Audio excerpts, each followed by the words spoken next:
여러분 안녕하십니까? 오마이TV입니다. 22대 총선에 출마하셨습니까? 그렇다면 당신의 얘기를 들려주십시오. 저희 오마이TV가 22대 총선을 앞두고 야심차게 기획한 프로젝트 나 누구? 나는 누구인가? 시즌2로 여러분께 인사드립니다. 저는 나 누구 시즌2 진행을 맡은 성경환입니다. 국회의원에 처음으로 도전하는 정치 신인뿐만 아니라 현역 의원도 나 누구를 찾아주고 계시는데요. 오늘 이 시간에는 서울 양천구 갑지역에서 3선에 도전하는 황희 의원님을 소개합니다.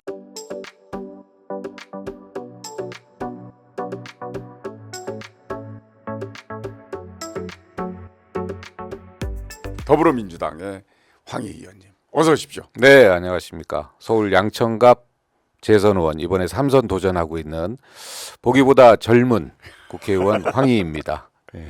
황희정승하면 아주 조선시대 분이라서 하얗게 수염난 분으로 생각하기 쉬운데 그렇죠. 그 이미지 좋습니까?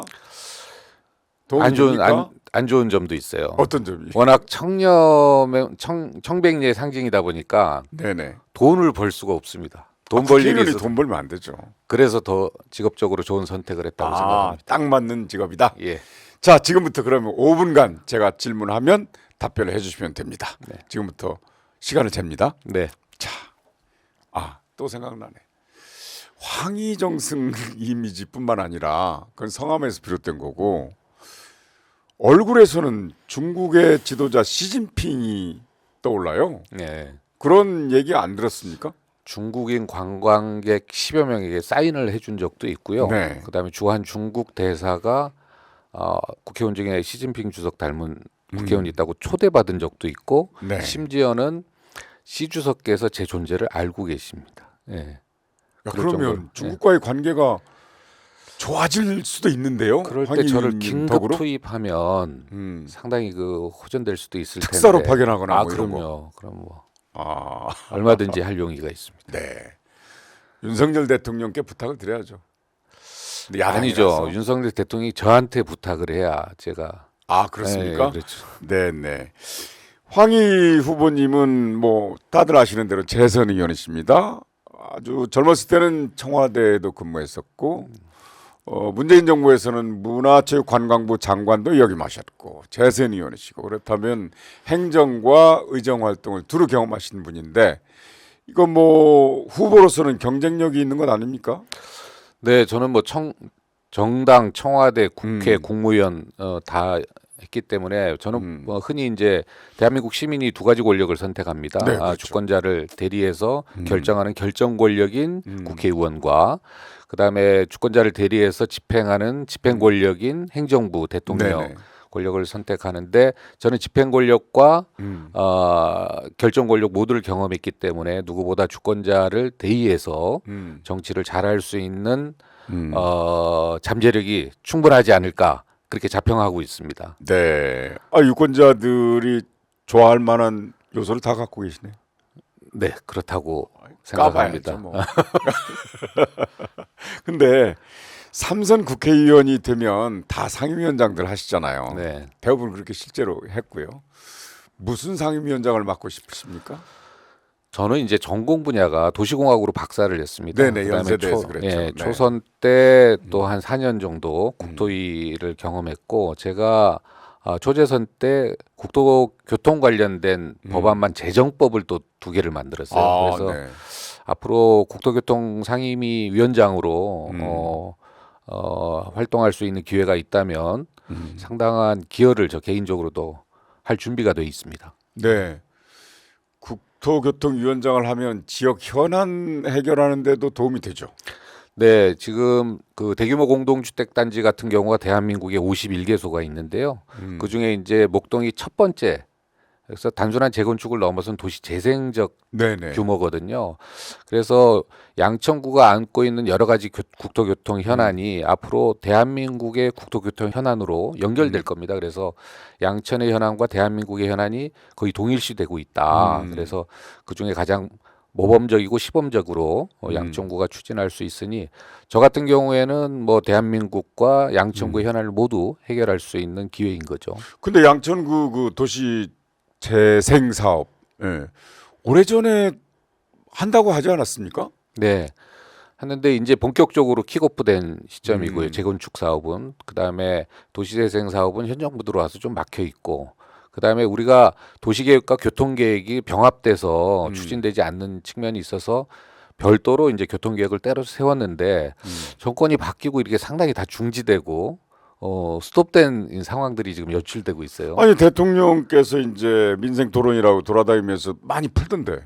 아니 그래서 문재인 정부 때 부동산 가격이 올라가서 여러 가지 뭐 국토교통 관련된 현안이 안 풀렸잖아요. 네네. 그런데 양천구 같은 경우 보면 오히려 거꾸로 이 정부 들어와서 2년이 넘어가고 있는데도 불구하고 오히려 전 정부 때 추진했던 사항들이 다 지금 중단되고 있는 상황이 벌어지고 있어서 이게 지금 저도 뭔 일인가 싶습니다. 네, 사실은. 아 이미 그때 해놨는데 그렇죠. 예. 중단되고 있다 이런 예, 말씀이군요. 네. 도시재생 사업도 그렇고 목동선 강북선도 그렇고 네. 뭐 재개발 사업도 그렇고 상당 부분 그렇죠.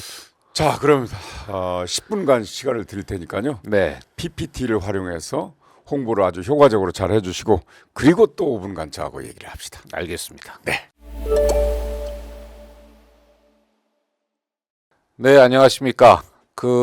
먼저 저에 대해서 저 개인에 대해서 여러분께 설명드리고 싶습니다. 우리 PPT 보면은 제가 아주 어렸을 때 사진과 제가 중학교 교복 마지막 세대인데 교복 입은 모습, 그다음에 대학교 때 성당에서 성가대 활동했던 모습들이 있습니다. 저는 먼저 양천에서 초중고를 졸업했습니다. 목동 초등학교, 장훈중학교, 강서고등학교를 졸업했고요. 그 키워드를 보시면은 성당에서 거주했다. 어머니 이렇게 돼 있습니다. 목동 성당이 우리 동네에서 가장 오래된 성당인데요. 목동 성당 안에서 저희 어머님이 성당에서 일을 하셨습니다. 우리 신부님 식복사. 신자가 아니신 분은 잘 모르실 텐데요. 식복사로 일하셨기 때문에 어려서부터 중학교 3학년 때까지 성당에서 거주했고요. 그러다 보니 자연스럽게 성당 안에서 볼 수 있는 여러 가지 우리 외국인 골론반 신부님들이 유신 반대하면서 수염을 자르지 않고 기르고 지학순주교 석방을 외치던 모습들, 그 다음에 우리 목동 옛날에 아파트 쓰기 전에 안양천에 6,000세대 철거민들이 있었습니다. 이 철거민들의 고통, 성당에 와서 여러 가지 심경을 토로하고 울부짖는 이런 모습들을 많이 봤는데요. 전에 이제 노무현 대통령께서 끊임없이 지배 질서에 저항하고 끊임없이 지배 사상에 도전하는 이 사람들이 바로 시민이다라고 했는데 저는 그야말로 양천구라는 공간 또 성당이라는 공간에서 살면서 그때부터 제가 노무현 대통령께서 말씀하시던 시민의 의식이 생겨나서 이게 저의 정치적 토대가 되었다고 봅니다. 예, 그래서 이제 좀 더 자라서 결국은 직장 생활이라면 사회에 나와서는 민주정부 1기, 2기, 3기 우리가 김대중, 노무현, 문재인 정부를 민주정부 1기, 2기, 3기라고 평가하고 있습니다. 김대중 정부에서 절차적 민주주의가 모두 좀 이루어졌다고 하면 노무현 정부에서는 그야말로 시민민주주의가 조금 더 민주주의가 심화되는 과정이었다고 할 수 있겠죠. 탄핵 이후에 들어선 문재인 정부, 민주정부 3기는 그야말로 민도가 가장 높았을 때 어찌다 보면 더 코로나의 어려운 시기에 혼란스러울 정도로 민주주의가 더 번창했다라고 할 수 있는데요. 저는 뭐 반대로 윤석열 정부가 탄생한 것도 어떻게 보면은 민주주의라는 매우 자연스럽고 억압되지 않고 경직되지 않은 사회 풍토 속에서 지나치게 사회가 양극화되다 보니 발생한 일일 수도 있겠다라고 생각할 정도입니다. 김대중 정부 때 이제 정당에서 총재비서실에서 근무했고요. 5년 동안 노무현 정부 들어서서는 청와대에서 5년간 근무했었습니다. 그다음에 이제 문재인 정부 들어서서는 국회의원과 그다음에 국무위원으로서 문화체육관광부 장관으로서 일을 했습니다. 그러다 보니 대한민국 주권자를 대리해서 시민들이 선택하는 결정 권력과 집행 권력을 자연스럽게 한 28, 9년에 걸쳐서 두루두루 경험했다고 여러분께 소개할 수 있겠습니다. 그다음에 저를 이야기하면 저는 뭐 도시 전문가입니다. 연세대학교 도시공학에서 박사 과정을 마쳤고요. 그러다 보니까 국내 도시 문제에 대해서 관심을 가질 수밖에 없었죠. 그래서 우리가 도시 하면은 도시 계획과 교통 계획과 그다음에 도시 가치를 어떻게 계획할 것인지 이 세 가지가 병합돼야 되는데 우리 지역을 놓고 보면은 양천구를 놓고 보면 제가 대규모 공동주택 단지가 그러니까 아파트 단지죠. 2만 세대 이상 되는 대규모 공동주택 단지가 재건축을 하게 되면 2배로 되는 거죠. 그래서 한 5만 5천 세대 정도 되는데 인구가 한 12만 명 정도 늘어납니다.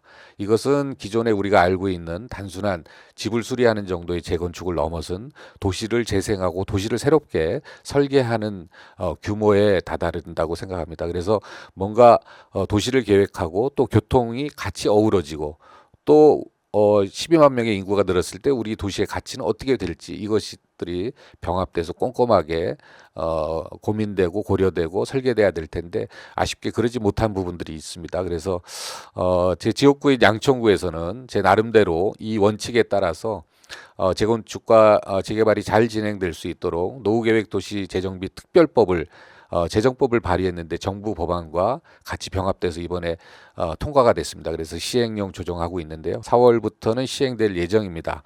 그렇게 되면 재건축 하시는 분들 법안이 10개가 하나로 줄고 그 의미는 심의가 10개였던 심의가 하나로 준다는 이야기거든요. 그래서 재건축 기간을 단축시킬 수 있고 각종 분담금이라든가 이런 것을 면제할 수 있고요. 규제가 완화돼서 기존보다 훨씬 더 많은 용적률을 사용해 볼 수도 있습니다. 그래서 이런 부분들은 옵션 사항이기 때문에 재건축과 재개발을 추진하시는 주민들께서는 특별하게 관심을 쏟아 보실 필요가 있을 것 같고요.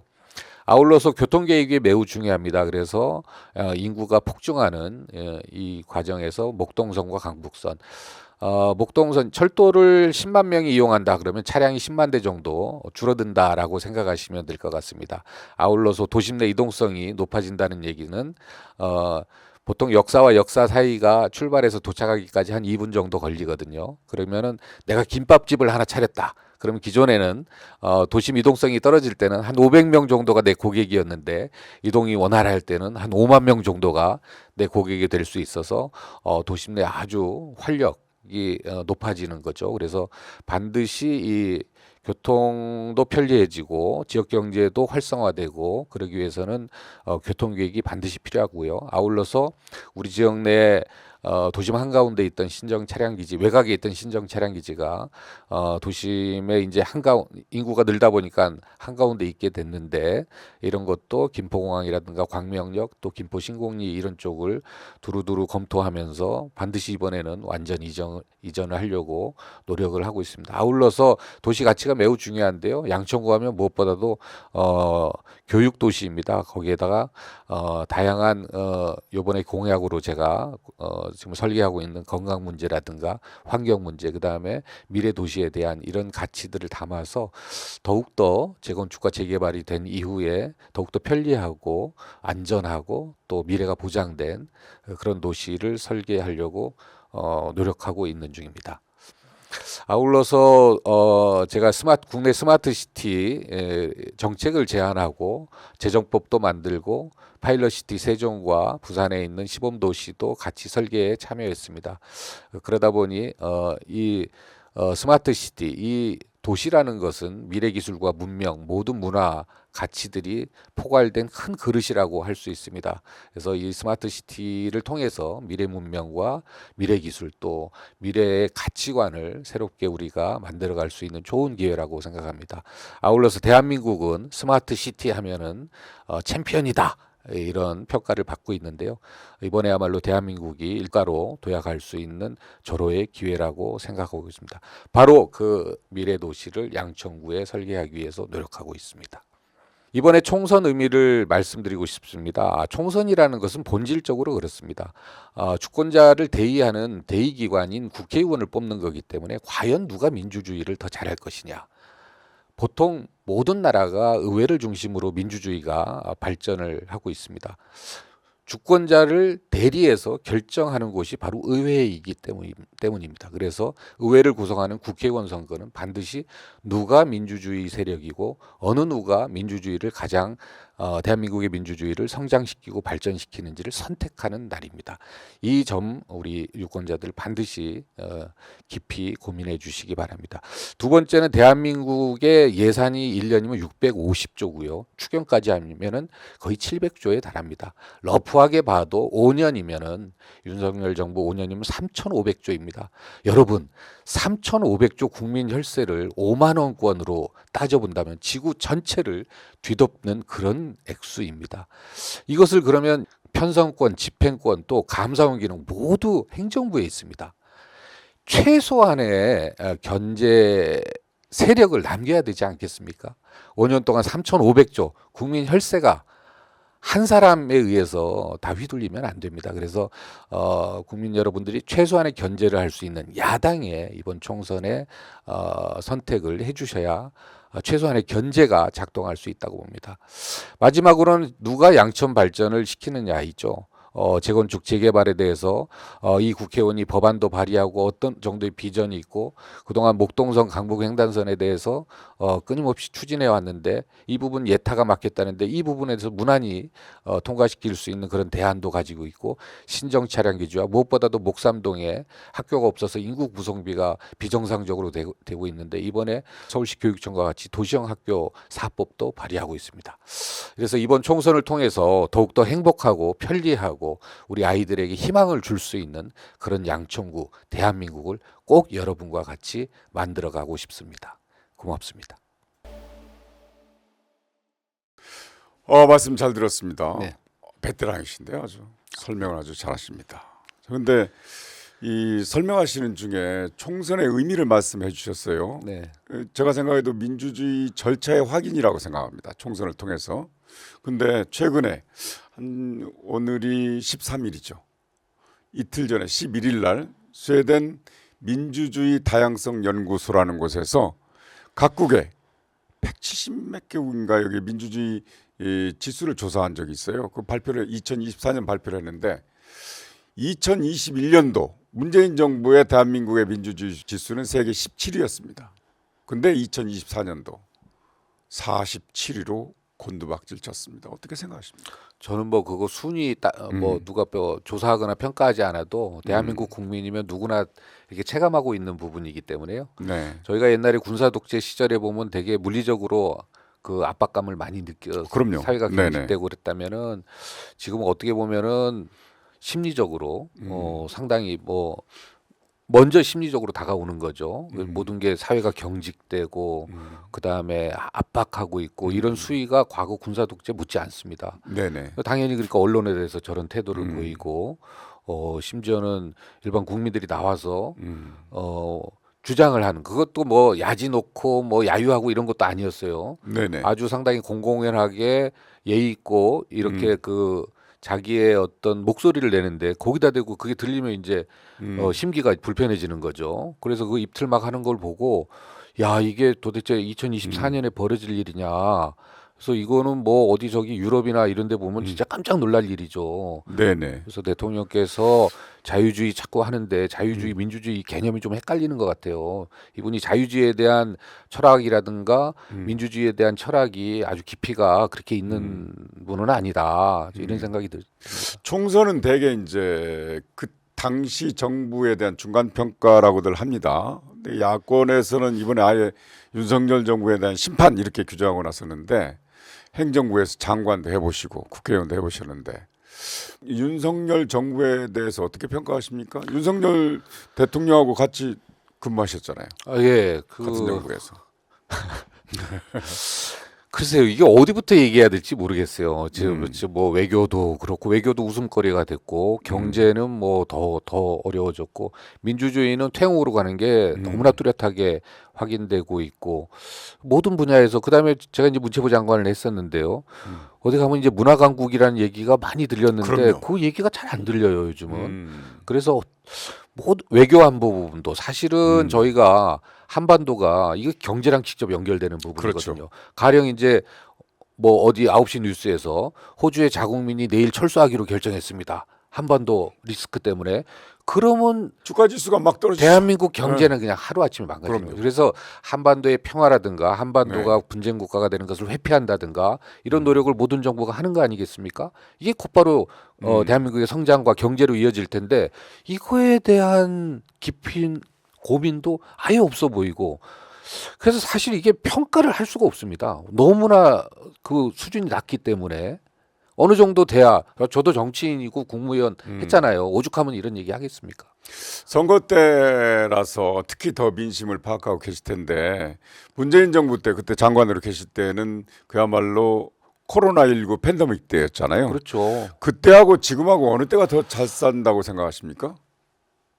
시민들은 어떻게 생각하십니까? 그러니까요. 네. 그때는 코로나 기간이 5년 중에 3년이었거든요. 그래서 경제도 그렇고 모든 민생도 어렵고 이런데 그러면 그때 우리가 대한민국이 잘 방어하고 토대를 구축하고 했던 것은 그 다음 정부가 그것을 딛고 일어서서 네네. 성장을 하라는 거였거든요. 근데 그걸 딛고 밑으로 내려가면 어떻게 합니까? 그래서 코로나 때가 저는 오히려 이건 정치적 발언이 아니고 네네. 이거야말로 한번 대한민국 국민들을 대상으로 해서 한번 의식 조사를 해봤으면 좋겠어요. 네네. 그때가 더 살기 좋았는지 지금이 더 살기 좋았는지 경제적으로.